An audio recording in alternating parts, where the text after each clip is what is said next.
여러분 안녕하세요. 내 계좌에 불만이 없도록 성공하는 투자 전략 세워드리겠습니다.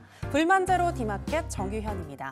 간밤 미국 시장은 경기가 확장되고 있다는 여러 데이터가 나왔지만 9월 금리 인하를 기정사실화하면서 대형주에서 중소형주로 순환매 장세가 계속 이어졌습니다. 주요 3대 지수 모두 상승을 했고요. 러셀 2000 지수도 3.5% 넘게 급등을 하면서 좋은 모습 보여줬는데요. 하지만 오늘 우리 시장은 디커플링 현상이 나타났습니다. 그나마 많이 사줬던 반도체주에서 외국인들이 수급 이탈이 나타나는 가운데 오늘 그나마 시장을 받쳐준 건 트럼프 관련주, 조선과 기자재, 그리고 화장품주였는데요. 이런 시장의 흐름 속에서 우리는 또 어디에 집중을 해야 할지 오늘도 불만제로 디마켓과 함께 하시면서 알아보시기 바랍니다. 그리고 저희 방송 여러분들과 함께 만들어 나가고 있습니다. 시청자 이벤트 진행되고 있는데요. 지금 보고 계신 화면을 카메라로 찍으시거나 캡처를 해서 문자 메시지를 보내주시면 되겠습니다. 샵 9083번으로 응원 메시지와 함께 보내주시면 되겠는데요. 저희가 추첨을 통해서 푸짐한 떡 선물 보내드리도록 하겠습니다. 많은 참여 부탁드릴게요. 자, 그럼 불만제로 디마켓 힘차게 출발해 보겠습니다.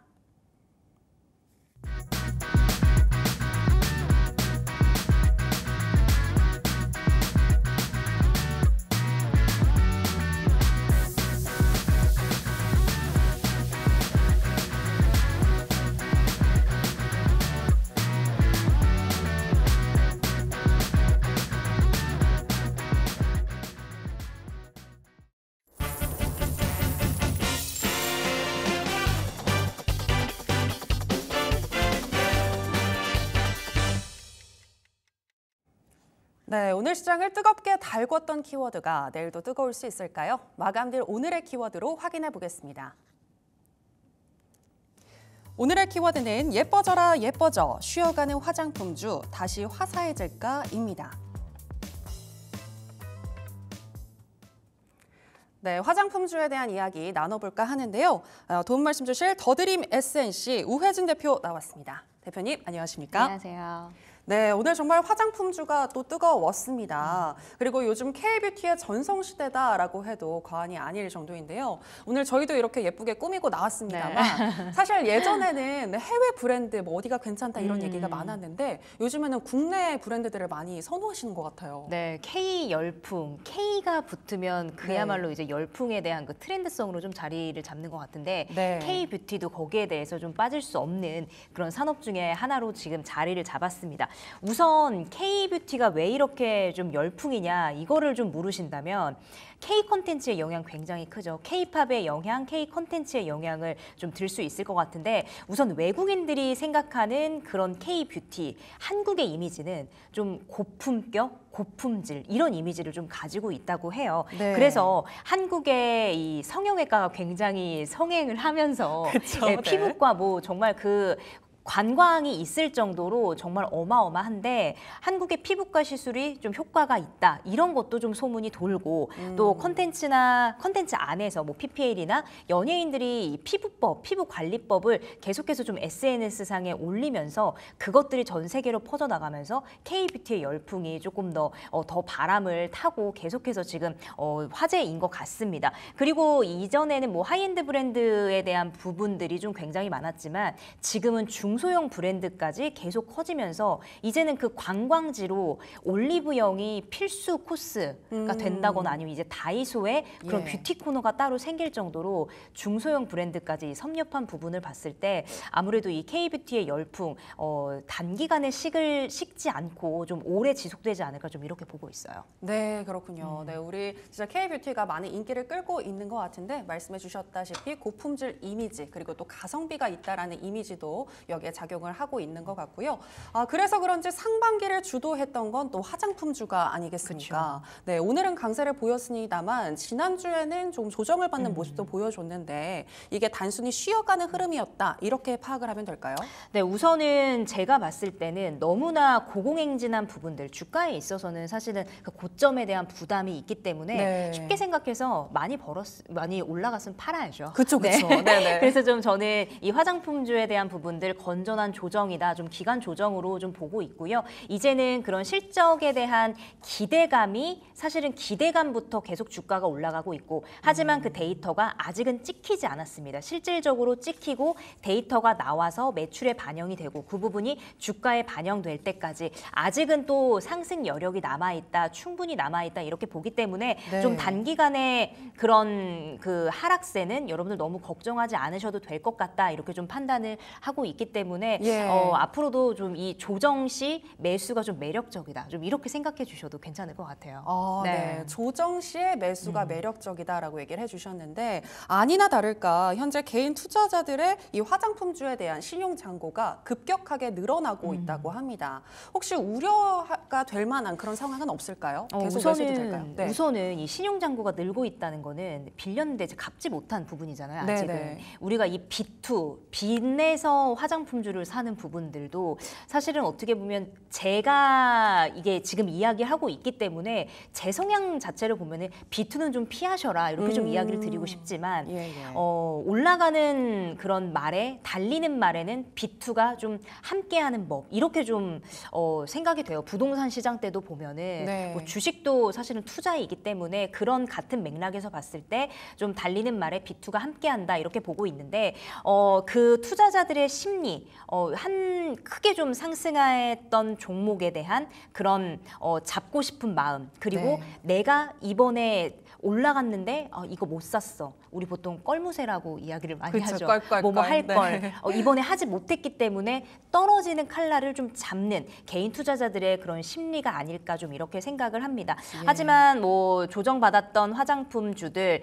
사실은 신용까지 끌어다 썼기 때문에 상승을 하면 좋지만 사실 하락을 하게 되면 그만큼 손실이 크기 때문에 네. 조금 그런 부분에 있어서는 보수적으로 좀 접근을 하셨으면 좋겠고 네, 네. 이런 반등의 종목들을 잘 선정을 해서 노리신다면 그래도 여러분들의 계좌 수익률 좀 늘어나지 않을까 이렇게 생각하고 있습니다. 예, 알겠습니다. 달리는 말에 올라타는 분위기 이것도 이해가 되고 또 말씀해 주신 것처럼 조정이 왔을 때마다 조금씩 모아가는 거는 바람직하지만 그래도 또 빚을 내가지고 B2로 하는 거는 약간 좀 조심해야 한다, 경계해야 한다라는 말씀까지 전해 주셨는데요. 앞서서 이 화장품주 실적에 대해서도 잠깐 언급을 해 주셨는데 네. 2분기 실적 전망 어떻게 될지 그리고 하반기 어떻게 흘러갈지 궁금하거든요.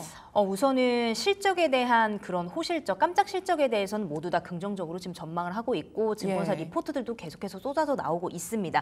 그렇지만 이제 거기서 조금 더 우리가 주목해 볼 게 이제 ODM. ODM 업체, 실적이 정말 최고 행진을 계속 지금 이어가고 있는 그런 흐름을 우리가 찾아볼 수 있을 것 같습니다. 이 화장품도 이 ODM이 화장품 레시피가 어떻게 보면 ODM 기업에 좀 속해 있기 때문에 그 브랜드와 한번 파트너십을 맺으면 사실 바꾸기가 쉽지 않거든요. 네. 그렇기 때문에 다른 뭐 화장품도 여러 가지 소재 뭐 만드는 부품이라던가 이런 게 있지만 그래도 ODM 기업의 실적이 비교적 상대적으로 좀 안정적이고 그 마진도 굉장히 높기 때문에 ODM 기업을 조금 더 집중해서 보시면 좋을 것 같고 그 부분에 대한 실적 사실은 ODM의 실적이 괜찮게 나온다는 거는 화장품주들의 그런 수출뿐만 아니라 판매뿐만 아니라 수출까지 좋다는 이야기이기 때문에 예. 그런 부분까지 좀 한꺼번에 바라보시면 화장품주들의 좀 전망 맑다 좀 환하게 비춰오른다 좀 이렇게 말씀을 드릴 수 있을 것 같아요.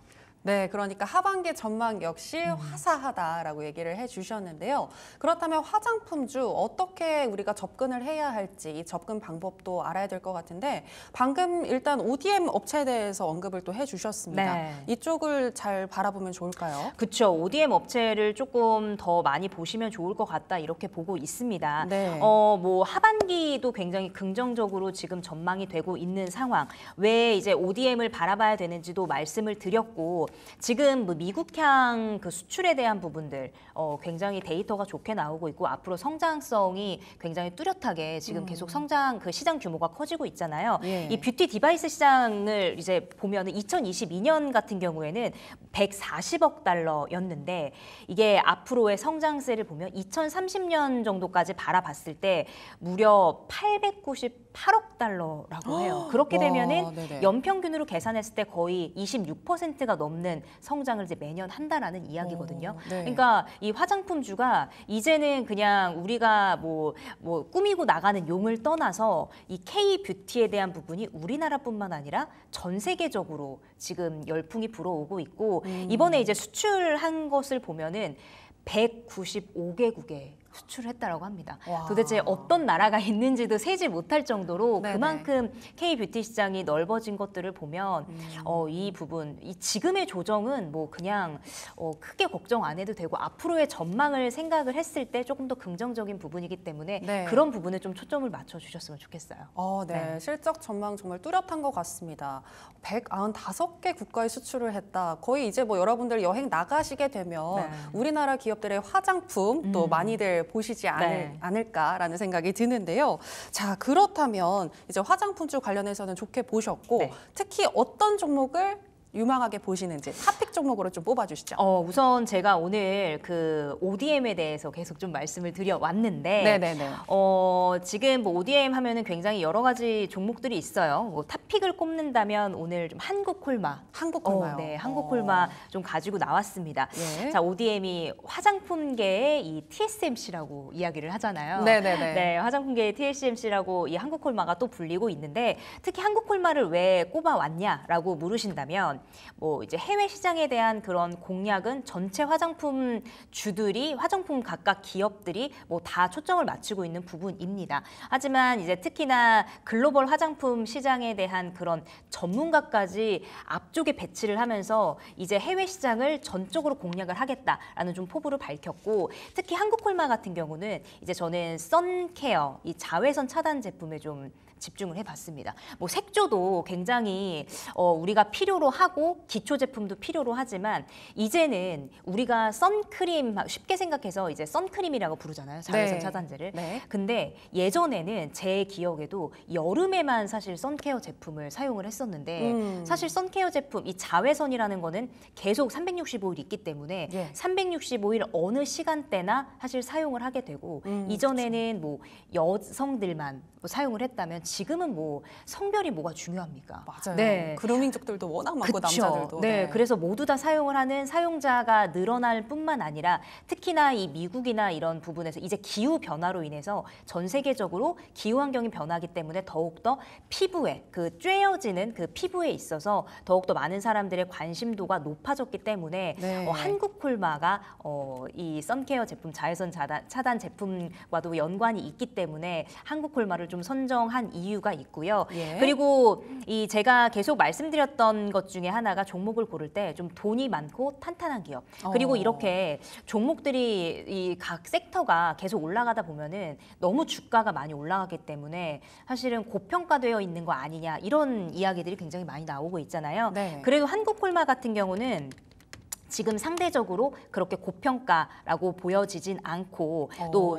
매출액 대비해서도 시총도 그렇게 높지 않은 편에 속하기 때문에 예. 저는 이 한국콜마 계속해서 좀 전망에 대한 부분 앞서서 계속 말씀을 드렸지만 계속 좀 주목해 보시면 좋을 것 같다라고 말씀을 드리고 예. 돈 많고 탄탄한 기업 지금 유보율도 굉장히 좀 높게 나와 있거든요. 이거는 뭐 2024년 예상치가 아직 찍히진 않았지만 지금 네. 이전 데이터를 보면은 부채 비율 대비해서 유보율도 굉장히 높습니다. 그리고 뭐 우리가 말하는 퍼와 PBR, PBR 부분에 네. 있어서 봐도 다른 종목에 비해 상대적으로 그렇게 높은 편도 아니기 때문에 한국콜마 좀 보시면 좋을 것 같고 사실 화장품주들 최근의 흐름 보면은 이 주가 흐름이 굉장히 비슷하게 흘러가고 있어요. 네. 한국콜마도 마찬가지로 조정을 사실은 크게 받았다고 말할 수 있겠지만 오늘 윗꼬리가 살짝 달리긴 했지만 이제 상승 반등의 그런 신호탄을 쏘아 올리지 않았나 이렇게 판단을 하고 있기 때문에 네. 실적 기대감은 뭐 걱정하지 않으셔도 될 것 같고 네. 2분기 실적도 그렇지만 3분기에 더욱 더 큰 실적 데이터에 대한 부분 지금 계속 전망이 되고 있죠. 하반기 내년까지 좀 이어질 걸로 좀 보입니다. 그리고 네. 이제 하반기에 뭐 지금 아마존 프라임데이 진행이 되고 있잖아요. 17일까지이기 때문에 뭐 미국 시간이기 때문에 이제 오늘까지도 또 이어질 건데 하반기에 뭐 아마존 프라임데이 그 빅딜 데이가 또 10월에 있고 연말에는 그 블랙 프라이데이까지 있기 때문에 그런 부분에 대한 매출까지도 우리가 예. 기대해 볼 볼 수 있을 것 같습니다. 자, 네. 그리고 뭐 아마존 이야기가 나왔으니까 한 가지 좀 네네네. 덧붙이자면 아마존 행사는 단순히 이런 소비의 그 판매 행사에 끝나는 것이 아니라 네. 아마존에서 사실은 그 소비 행사 이상의 의미를 좀 가지고 있다고 봅니다. 왜냐하면 이 행사에서 꾸준하게 지금까지 그 판매를 해온 것들을 살펴본다면 성과를 굉장히 좋게 이룬 것들은 아마존 이 행사 이후에 계속해서 좋은 데이터가 나오고 있어요. 그래서 뭐 검색 부분에 있어서도 상위에 랭크될 가능성이 높기 때문에 더욱더 그 나라 사람들한테 사실은 아마존이 뭐 미국 기업이긴 하지만 네. 미국인들만 이용을 하는 게 아니잖아요. 그렇죠. 네, 그렇기 때문에 그런 부분에 있어서도 우리가 좀 그런 성과를 기대해 볼 수 있겠다. 이렇게 좀 말씀을 드릴 수가 있겠습니다. 그래서 한국 콜마 좀 눈여겨보시면 좋을 것 같아요. 가격 전략 좀 말씀드리면 예. 오늘 63,300원 부근에서 마감을 했거든요. 그래서 저는 이제 65,500원 이하에 좀 매수하면 좋겠다라고 의견을 드렸고 목표가는 1차적으로 72,000원 전 고점 부근까지 좀 보고 있습니다. 네. 이 75,000원 부근을 좀 뚫어 넘지 못하고 내려왔기 때문에 1차적으로 72,000원까지 좀 보시면 좋을 것 같고 손절가 55,000원 의견까지 드려볼 테니까 여러분들 투자 판단에 잘 활용하셨으면 좋겠습니다. 네, 추가적으로 지금 한국 컬마 얘기를 해주셨는데 네. 코스맥스 같은 경우에도 대장주로서 또 흐름이 좋은 것 그쵸. 같더라고요. 네. 근데 코스맥스와 비교했을 때 한국 컬마를 선택하신 이유가 있을까요?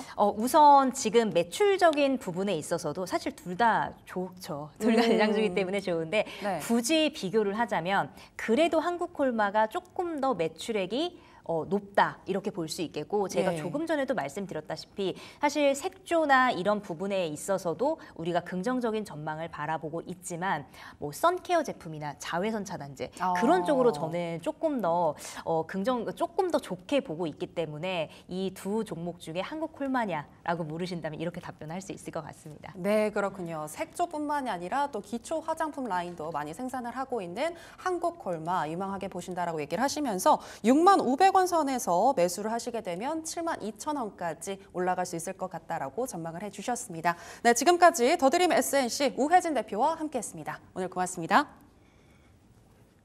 네, 이렇게 오늘 화장품주에 대해서 짚어봤고요. 또 오늘 장에서 급등락했던 종목들은 어떤 종목인지 김주영 캐스터와 함께 알아보시죠.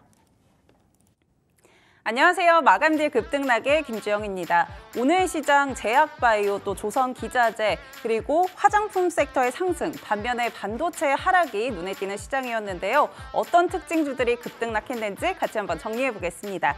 5위 살펴보겠습니다. STX 중공업 올라왔습니다. 앞서서 한 차례 재료로 전해드렸던 게 이 HD 현대 한국 조선해양과 또 STX 중공업의 조건부 기업 결합 승인 소식이었는데요.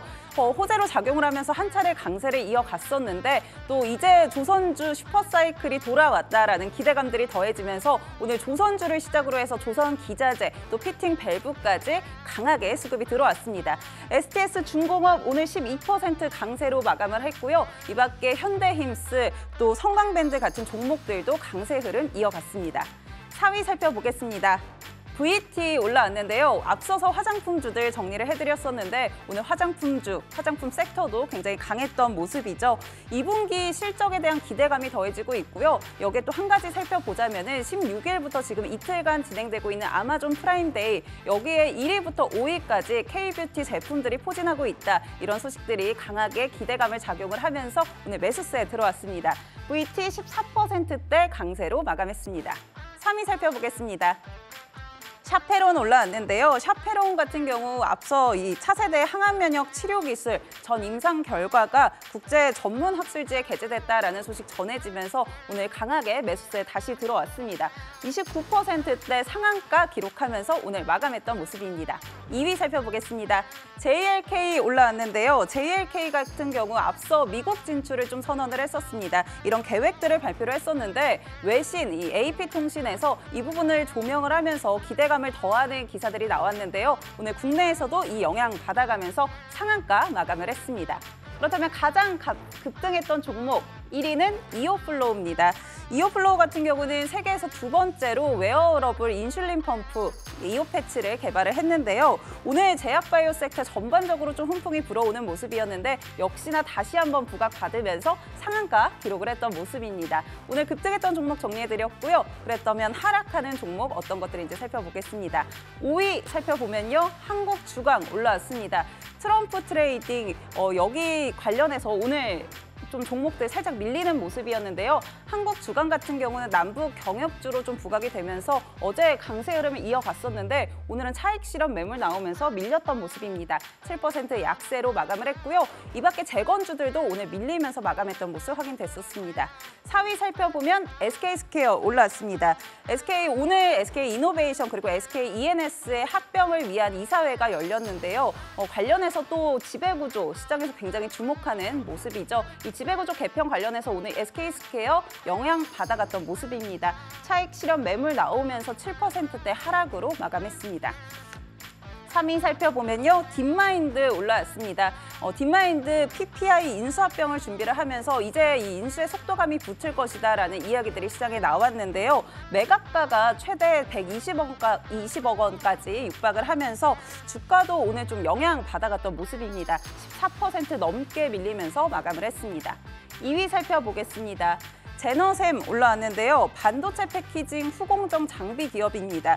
SK 하이닉스 오늘 5% 넘는 급락 흐름을 좀 이어갔고요. 반도체 섹터 전반적으로 약세 흐름을 이어갔는데 오늘 제너셈 같은 경우도 SK 하이닉스 향 종목이기 때문에 차익 실현 매물과 함께 매도세 강하게 나왔던 모습입니다. 14%대 하락으로 마감을 했습니다. 1위 살펴보겠습니다. 테크윙 올라왔는데요. 역시나 반도체 섹터 오늘 약했던 모습 여기에서도 확인이 되고 있는데 테크윙 역시나 오늘 14% 넘게 밀렸습니다. 삼성전자 역시나 오늘 계속 좀 주가 흐름 유지하고 있던 모습이었다가 오후장 들어서 약세로 전환을 했던 모습인데요. 테크윙도 그 영향 받아가면서 크게 밀렸습니다. 오늘 1위부터 5위까지 급락했던 종목들 정리해드렸고요. 저희 시청자 이벤트 계속해서 진행하고 있습니다. 저희 방송 끝날 때까지 참여하실 수가 있고요. 지금 시청하고 계신 딜사이트 경제TV 화면 또 응원 메시지와 함께 샵 9083번으로 문자 메시지 보내주시기 바랍니다. 저는 지금까지 마감딜 급등락의 김주영이었습니다.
네, 주식학원에 이런 말이 있습니다. 나무를 보기 전에 숲을 봐라. 여기서 나무는 종목을, 숲은 섹터, 산업을 의미하는데요. 시장을 정확하게 이해하기 위해서는 산업에 대한 공부가 필수적인데 오늘 저와 함께 산업에 대한 공부, 산책 한번 나가보실까요?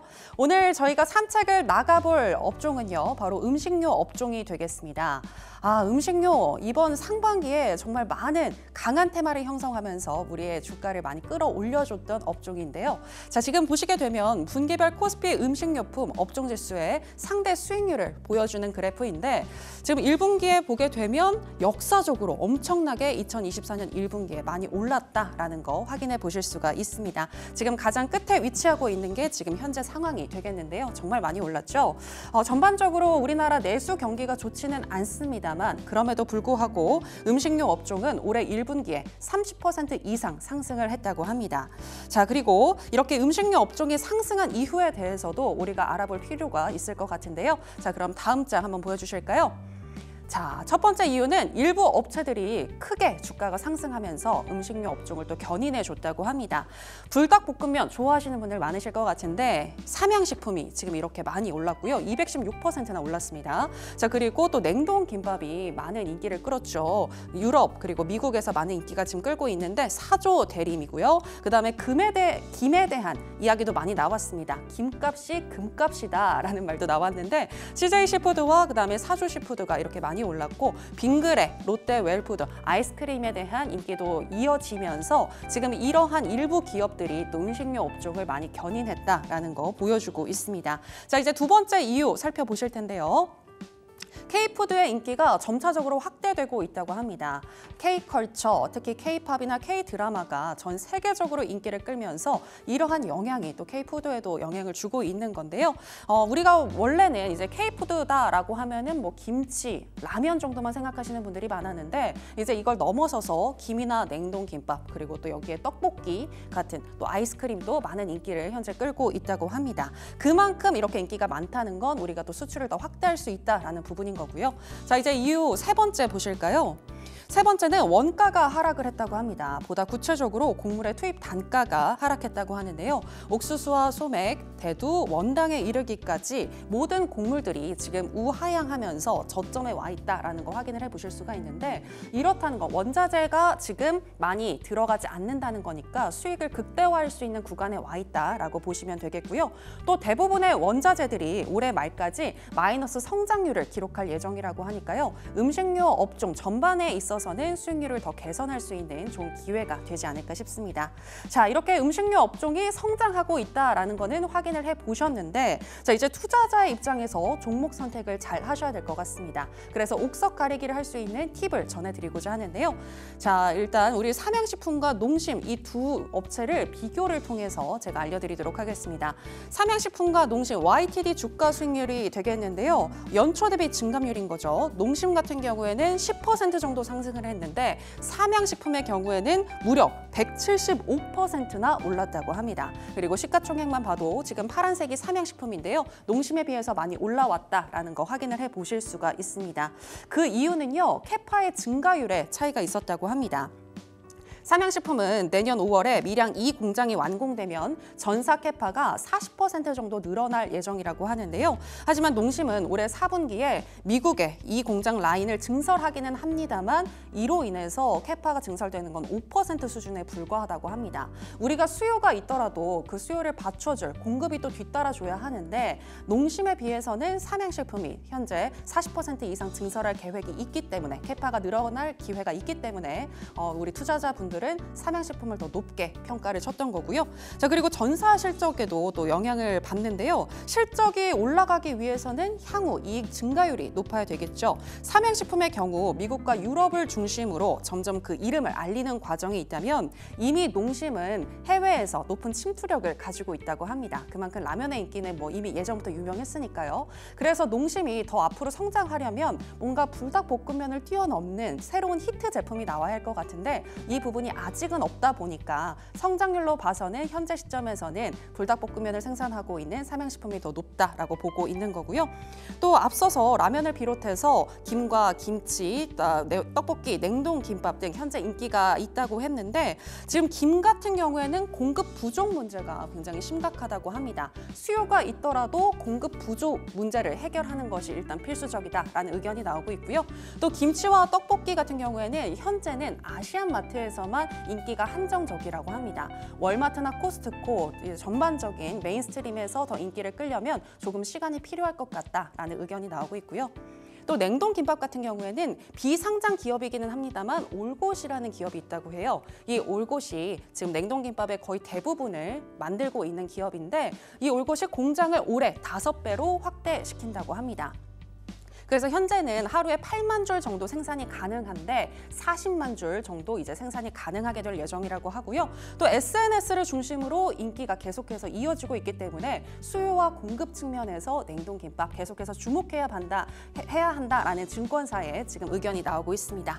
그리고 또 라면도 살펴볼까요? 앞서서 제가 말씀을 드렸지만 삼양식품과 농심, 오리온에 이르기까지 현재 캐파가 증설되고 있는 상황이고요. 또 아시안마트를 넘어서서 메인스트림의 어떤 점유율도 점차적으로 상승 중에 있다라고 합니다. 그래서 현재 시점에서는 음식료 업종 전반적으로 좋지만 냉동 김밥과 그리고 라면과 관련되어 있는 기업들 잘 살펴봐야 한다라는 의견도 나오고 있습니다. 여러분들의 투자에 한번 참고를 해보시면 좋을 것 같고요. 지금까지 정유현의 산책이었습니다. 네, 이렇게 오늘 음식료 업종에 대해서 살펴봤고요. 지금 이 시각 4시 25분을 지나가고 있는데 현재 시점에서 우리 투자자들은 어떤 종목에 집중을 하고 있는지 시간의 매매 거래에서 지금 주목받고 있는 종목들 하나씩 살펴보도록 하겠습니다.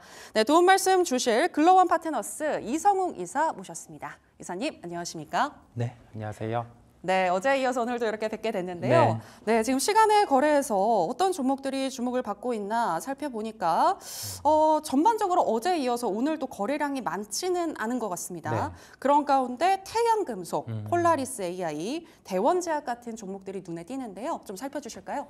보통 그 개장에 시장이 약했을 때 시간 외 같은 경우도 거래가 많이 줄어드는 그런 심리적인 부분이 있고요. 예. 그다음에 시간 외로 강한 종목을 보더라도 뭐 장막판에 좀 빠졌다가 올라오는 종목들이 많습니다. 그래서 정규장이 어려웠을 때 같은 경우는 시간 외 같은 경우도 매매를 지양할 필요가 있음을 말씀을 드리고요. 네. 아예 특이한 소식이 나오지 않은 종목 외에는 조금 거래 같은 경우를 살펴볼 필요가 있음을 말씀을 드려요. 살펴볼 필요가 있다라는 말은 뭐 무턱대고 매매를 하는 게 아니라 좀 흐름을 관찰을 해볼 필요가 있다라는 말씀을 드리고 네. 상승폭이 강한 종목들을 보더라도 예. 거래량이 거의 의미 없는 거래량이에요. 뭐 50주, 한 주 이런 식으로 단주 매매가 발생을 하고 있다 보니까 큰 의미가 없음을 말씀을 드리고 그다음에 시간 외에서 보통 움직이는 공통적인 업종이 있을 때 그럴 때는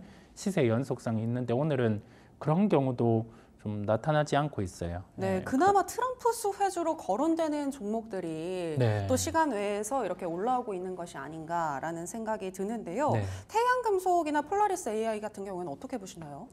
보통 시가총액이 상당히 적은 종목이다 보니까 네, 그만큼 또 많이 올라온다 그렇게 보시는 건가요? 네, 그래서 시간으로 올라오기는 한데 좀 주의를 할 필요가 있고요. 차라리 뭐 재룡 산업이라든지 세명전기 이런 네. 쪽 같은 경우는 전력주. 네, 전력 쪽 같은 경우가 뭐 트럼프에 대한 부분의 영향도 있겠지만은 미국 시장의 흐름에서 우리나라의 주도주 중에서 뭐 교집합이 나타나는 게 산업재 쪽이고 예. 그다음에 전력기기라든지 이런 부분은 2분기의 실적 또한 시장에서 다 알고 있지만 긍정적인 부분이 있다 보니까 네. 되려 뭐 시장 영향으로 주가가 빠졌을 때는 이렇게 시간으로 강하기는 합니다. 강하기는 한데 우리가 오늘 한 번 더 강조를 드리는 부분은 장이 약했어요. 시장이 약했고 주도 형태를 띠던 테크 같은 경우가 조정이 나왔죠. 종가 저가 형태로. 그러면 미국 시장의 흐름 같은 경우를 한번 관찰할 필요가 있어요. 예, 시간 외로 무리할 필요가 없이 만약에 시장이 추세적으로 강하고 주도되던 업종 같은 경우에 시세들이 양호했다라고 하면 시간 외로부터서 그 흐름을 타서 좀 내일 이어가면 되겠지만은 굳이 무리할 필요가 없거든요. 네. 근데 이사님 요즘에 좀 미국 시장하고 디커플링 현상이 많이 나타나다 보니까 네. 우리가 미국 시장을 볼 때도 어떤 부분을 봐야 하는지는 참 어려운 것 같거든요. 뭘 체크해야 될까요? 시장은 금리 인하를 반영하는 시장입니다. 네. 네, 거기에 네. 더해져서 트럼프 후보 같은 경우가 거의 이렇게 득세를 하다 보니까 예. 시장은 금리 인하를 반영하는 시장 같은 경우는 보통 금리 인하의 수혜가 될 수 있는 쪽, 그게 산업재 쪽 같은 경우는 트럼프 후보까지 공통적으로 더해지다 보니까 네. 미국에서 강한 쪽이 건자재, 건설, 제약바이오 여기 더해져서 인프라 관련된 종목들이 강해요. 예. 그런데 우리나라에서 그 부분을 빗대어서 가지고 와 보면 실적은 당장 나아지지 않은데 종목들의 반등이 한 30에서 50% 나온 쪽이 있어요. 네. 그렇다 보니까 건설업종 같은 경우는 여기에서는 좀 주의할 필요가 있겠죠. 네, 이번에 좀 반등이 나올 때는 소위 말하는 우리가 데드캣 바운스라고 하죠. 예, 죽은 예. 고양이가 이렇게 일어서는 그런 부분의 형태이기 때문에 한번 매도를 해주는 그런 대응이 필요하겠고요.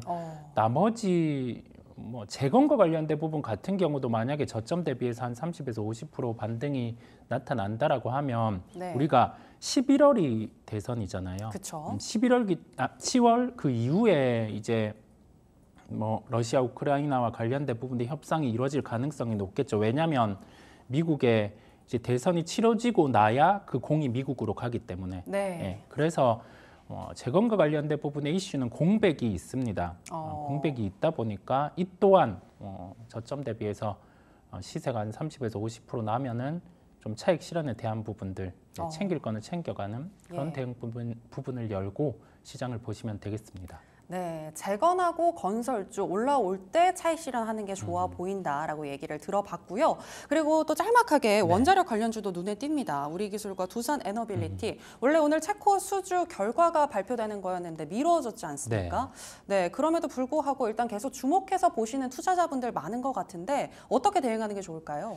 추세는 깨지지 않았습니다. 이게 연기가 되기는 했는데 우리나라에서는 할 수 있는 거 다 한 것 같아요. 합리적인 가격을 써놨고 외신에서는 덤핑 수준의 가격을 썼다라는 표현을 하더라고요. 그만큼 가격을 낮게 썼고 상대적으로 프랑스와 비교를 해봤을 때는 체코 입장에서는 유럽 국가라는 점 외에는 기술력은 우리나라가 독보적으로 앞선다고 판단이 됩니다. 과거의 레퍼런스도 있고요. 그렇다 보니까 기한은 미뤄졌기는 하지만은 원전에 대한 종목들의 관심도 같은 경우는 가지셔도 된다라는 말씀을 드리고 네. 다만 일정이 임박했을 때는 주가 변동성이 커질 수 있어요. 이 또한 고려를 해서 만약에 여기에서 시세가 전고점 수준으로 발생한다라고 하면은 중소형주들은 챙겨주시고요. 예. 대형주 이제 컨소시엄에 들어간 한전기술이라든지 이런 종목들은 좀 보유를 하고 마지막 결과까지 한번 보는 것도 네. 방법이겠습니다. 방금 한전기술 말씀을 해주셨습니다만 이 한전기술 같은 경우에는 요즘 친환경 시장에 대한 관심도 굉장히 높아지는 것 같더라고요. 네.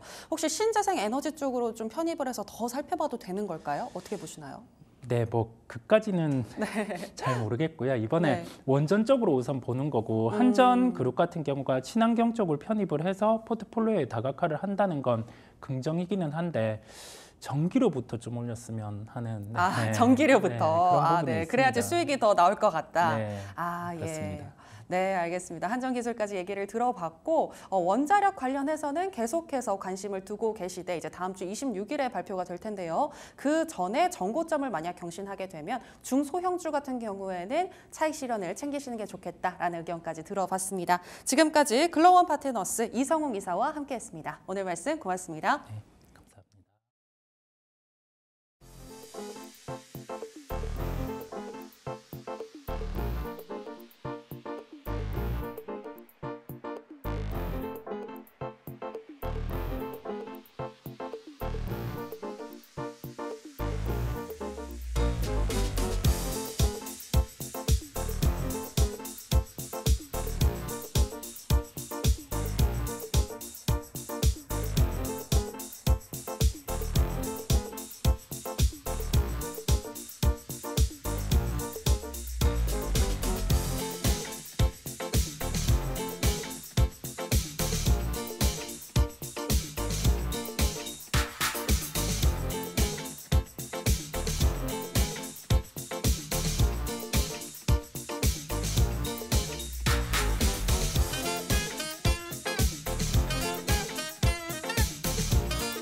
네, 앞서서 오늘 섹터와 종목들의 흐름 체크를 해봤고요. 내일장에서는 어떤 이슈에 집중을 하고 또 우리가 어떤 종목을 살펴봐야 할지 내일의 장바구니로 살펴보겠습니다. 도움 말씀 주실 하이투자증권 이화진 과장 모셨습니다. 안녕하십니까? 네, 안녕하세요. 네, 나와주셔서 감사합니다.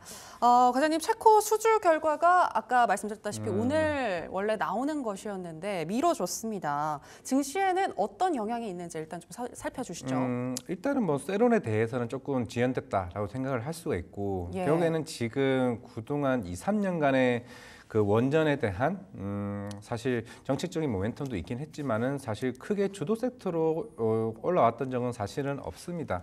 뭐 실적도 조금은 이제 안정적으로 좀 올라오는 측면이 있었고 사실 이번 체코 협상이 굉장히 중요했던 이슈는 물론 예전에 폴란드 1차 이제 원전 수주 같은 경우는 뭐 미국의 웨스팅하우스가 이제 가져가긴 했지만은 대신에 이제 체코 쪽은 조금 더 이제 근접한 상황까지 왔습니다. 물론 이제 프랑스의 EDF사 같은 경우야 애초에 우리가 가지고 있던 원자력에 대한 그 핵심 부품 자체를 체코 영토 내에서 우리가 생산을 하겠다라고 조금 강한 제안을 한번 해왔었고 뭐 아까 앞에서도 얘기했지만은 우리나라 같은 경우는 결국 가격 경쟁력 측면에서 조금 유리한 측면이 있기 때문에 과연 여기서 이제 만약에 우리나라 가져오게 된다고 하게 되면은 사실 결국 주식이라는 게 미래 가치를 현재 가치로 땡겨오는 부분이다 보니 그만큼 만약에 체코 원전에 따라서 거의 30조 원에 대한 물론 이제 설계나 시공이나 기자재나 각마다 이제 회사별로 이제 다르게 가져가겠지만은 그만큼 숫자가 올라간다는 측면에서는 굉장히 좀 중요한 이슈라고 좀 개인적으로 생각하고 있습니다. 네.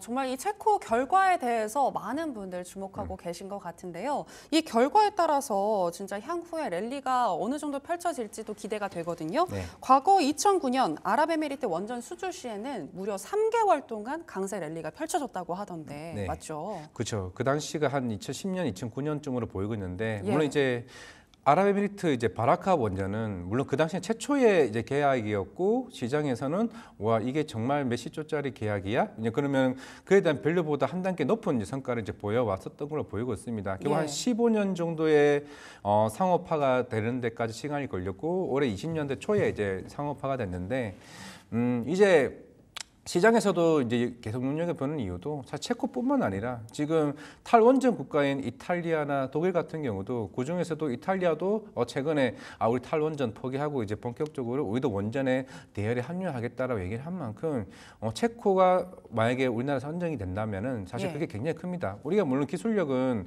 15년 전에 경험이 있긴 하지만은 사실 그 중간 사이에는 프랑스 EDF도 있고 중국 같은 경우도 원전의 경험이 굉장히 좀 많은 측면이 있기 때문에 그렇다면 이게 하나가 되면은 우리가 방산 산업을 보더라도 지난 3년 전에 처음 이제 거의 한 10년 만에 그런 큰 규모의 기술 이전을 하고 나서부터 이제 계속 방산이 3년간 우상향을 해왔습니다. 그런 측면에서 체코, 폴란드, 루마니아, 스웨덴, 네덜란드, 사우디, 아랍에미리트 같이 지금 원전 수요가 있는 이 회사들 중에서도 한번 최근에 이 본사 수주를 따냈던 경험만 있으면 이것만 하더라도 예. 여러 국가들에게 접할 수 있다 좀 생각을 하고 있기 때문에 충분히 저는 메리트는 크게 좀 있지 않을까 생각을 하고 있습니다. 그렇다면 이와 관련해서 코리아 원팀을 구성했다고 하던데 네. 그 중에서 우리가 좀 가장 주목해서 봐야 할 만한 그런 기업은 어떤 기업일까요? 일단은 전 한전 기술도 봐야 된다 생각을 하고 있고요. 예. 두산 에너비도 봐야 되는데 이게 결국에는 매출의 인식을 언제 하느냐에 따라 다릅니다. 아까 제가 15년을 얘기를 했고 처음 사업 준비하는 기간이 5년 정도가 걸리고요. 그리고 전력 수급 기본 계획을 세우고 토지를 사고 하고 나서부터 그 5년 뒤에 2년이 이때부터 이제 우리가 하고 있는 한전 기술, 두산 에너비티 같이 설계 용역 매출이 들어가는 시점입니다. 그게 네. 한 7년인데 여기 만약에 우리가 체코에 이번에 본사 수주를 따면 당장 내년에 이제 설계에 대한 용역 매출이 나오는 게 한전 기술이에요. 그러면 이게 그래서 끝나냐? 이게 결국 10년까지 갑니다. 이게 설계가 2년이 되고 추후에 시공 기간이 또 7년이 있는데 네. 이 기간 동안 계속 설계에 대한 용역 매출이 쭉 그 파이프라인으로 실제 계속 나오고 있는데 지금 예상으로 우리나라가 만약에 체코되고 나면 우리나라 신한울, 국내 신한울 신규 원전만 하더라도 한 3기에서 4기가 있고요. 네. 그러면 여기다가 체코까지 4기. 그러면 추후에 폴란드가 내년 한 상반기에 입찰 결과가 나옵니다. 그러면 26년부터 또 한 번 밸류가 치기 때문에 예. 우리 토탈 27년을 보면 총 원전이 11기가 있습니다. 그럼 11기가 된다고 하게 되면은 그러면 우리가 사실 숫자가 나올 거예요. 30조 있으면은 한전 기술은 그러면 이거 다 하게 되면은 지금 6천억 매출이 올해 예상 매출입니다. 그러면은 27년쯤에는 한 1조 정도까지 올라가는 거죠. 그럼 대략 한 40% 성장인데 예. 생각보다 작을 수 있다는 게 아니라 우리 음식료 업종도 보게 되면은 원래 영업이익률이 6%밖에 5%밖에 안 되는 워낙 작습니다. 그 시장이. 그런데 사양식품이 왜 5배를 갔냐? 영업이익률이 올해 가이던스가 17%까지 올라갔기 때문에 주가가 5배씩 간 거예요. 그러니까 네. 한 자릿수 영업이익이 나오는데 원전이 30%까지 성장을 할 수 있다라고 하게 되면은 그 분위기는 아까 얘기했던 것처럼 2010년 때만큼 분위기는 올라갈 수 있고 아까 얘기했던 것처럼 체코, 폴란드, 루마니아 이게 누적되는 싸움입니다. 그게 네. 계속 가는 거고 그러면 추후에 이게 여기서 끝나냐 또 이게 60년간 또 이게 꾸준히 받을 수 있는 게 장기 엔지니어링 서비스입니다. 한마디로 AS죠. 그 AS 기간도 그 60년간 3조 원에 대한 매출이 매년마다 쌓이는 과정이라서 네. 그런 측면에서 우리가 밸류 쪽을 좀 봐야 된다라고 생각을 하고 있습니다. AS와 관련한 종목은 그럼 어떤 종목인 거죠? 이게 설계를 하고 있는 한전기술 가지고 있고 계속해서 한전기술. 두산 에너빌리티 같은 경우는 기자재. 어. 기자재 같은 경우는 이제 우리 흔히 말하는 가스터빈을 만드는 회사인데 네. 물론 이제 두산 에너빌리티는 최근에 두산 바켓으로 이제 보내면서 약간 회사에 대한 좀 희석되는 부분도 없지 않아 있겠지만은 물론 추후에 신주 반응이 통해서 두산 바켓에 대한 빈자리는 충분히 채울 수 있다라고 생각하고 있습니다. 그거 아니더라도 사실 원전만 된다라고 하게 되면 특히 SMR 원전이 워낙 시장에서 뭐 빌 게이츠도 마찬가지고 트럼프도 그런 에너지 수요에 대한 기반이 있기 때문에 체코뿐만 아니라 북미 쪽의 웨스팅하우스 쪽과 뉴스케일 파워와 이런 협력을 통해서 계속 꾸준히 좀 성장할 수 있는 모멘텀은 저는 충분히 좀 나올 수 있다 좀 생각을 하고 있습니다. 그렇군요. 그렇다면 지금 말씀해주신 걸 들어봤을 때 원자력 관련주 중장기적으로도 이번 체코 수주 테마 아니더라도 네. 중장기적으로도 좋아 보이는데 네. 어떻게 보시나요? 지금 이제 전략을 말씀드리면은 예, 26일 날 일단은 수주를 받든 수주를 못 받든 아마 세로는 나올 수는 있습니다. 근데 이 흐름을 보시게 되면은 아마 수주를 받으면은 그 다음 날이나 아니면 그 주말 이후에 되면은 유틸리티라고 하죠. 유틸리티 쪽 섹터 애널리스트가 무엇을 하냐. 결국에는 밸류가 나옵니다. 예. 이미 체코가 선정이 되면 그 30조 원에서 한전기술, 뭐 우진, 두산 에너빌리티, 한국전력 아마 다 나눠서 총 수주 금액이 10년간 3조를 받게 되면 그 밸류가 얼마 정도 나오고 PER이 얼마 나오고 그 목표가 상향 리포트가 나왔죠. 그러면 그때부터는 기간에 대한 매수 그 수급이 쭉 들어올 수 있는 흐름이 있기 때문에 개인은 그럴 수 있지만은 기관들은 밸류가 나오면은 결국에 여기에 대한 매출 포트의 비중을 더 늘릴 수밖에 없기 때문에 저는 원전은 체코 된다라고 하게 되면 무조건 여기서부터는 하반기 주도 섹터로 저는 인식을 해야 된다고 생각을 하고 있습니다. 네, 체코 결과 굉장히 중요할 것 같습니다. 만약에 체코 수주에 성공을 한다면 하반기를 주도주로 자리매김할 것이다라는 이야기까지 들어봤는데요.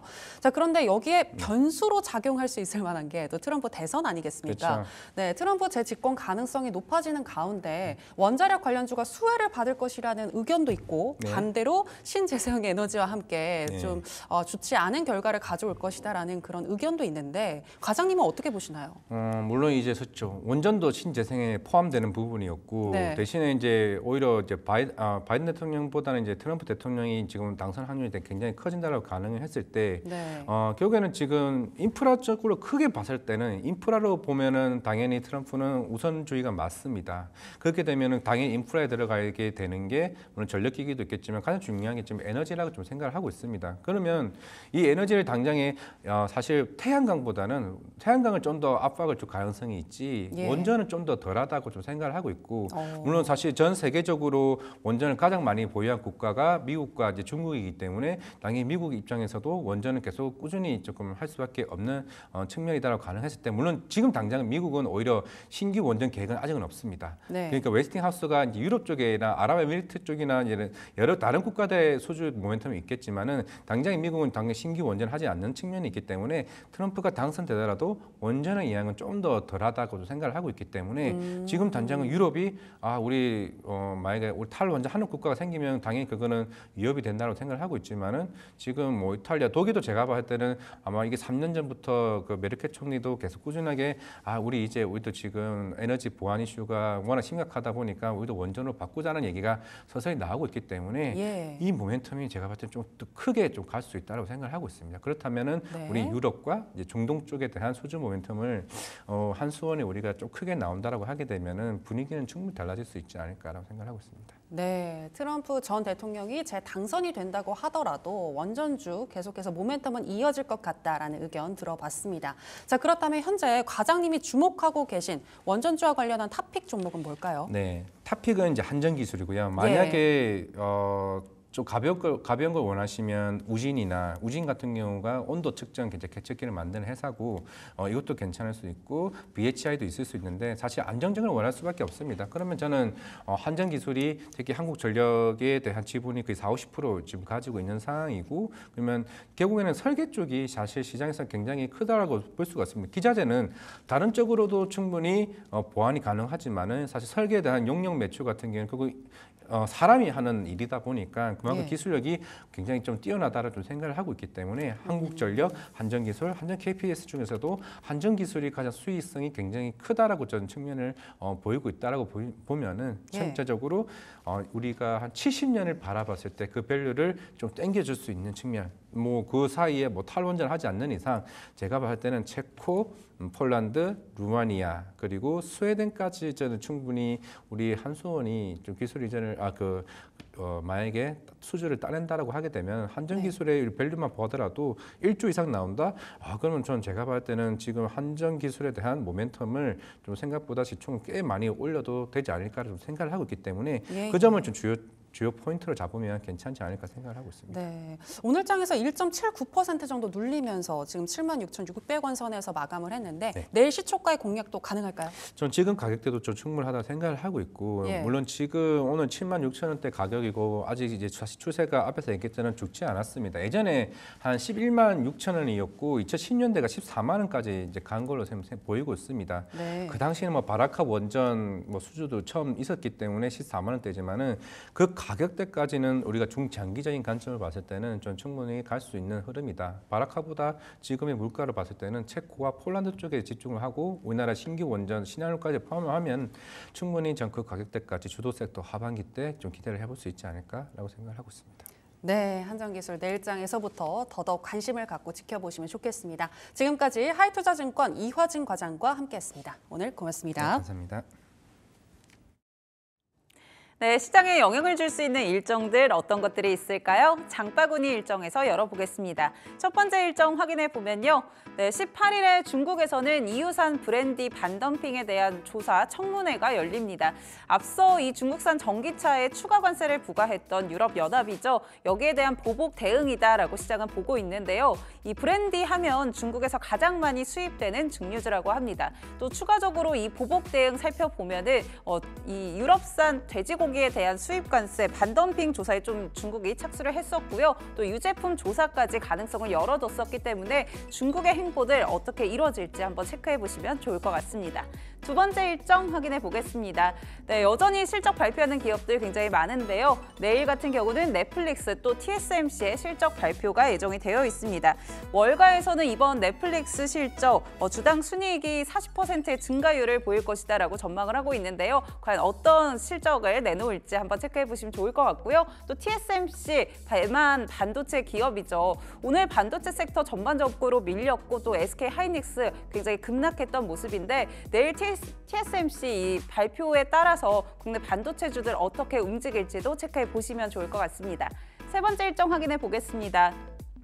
내일 또 신규 주간 실업수당 청구 건수가 발표가 됩니다. 앞서서 이 지난주에는 22만 2천 건을 기록을 했습니다. 그러면서 시장에서는 아직 노동시장 둔화가 되지 않았다, 견고하다라는 시선이 지배적인데요.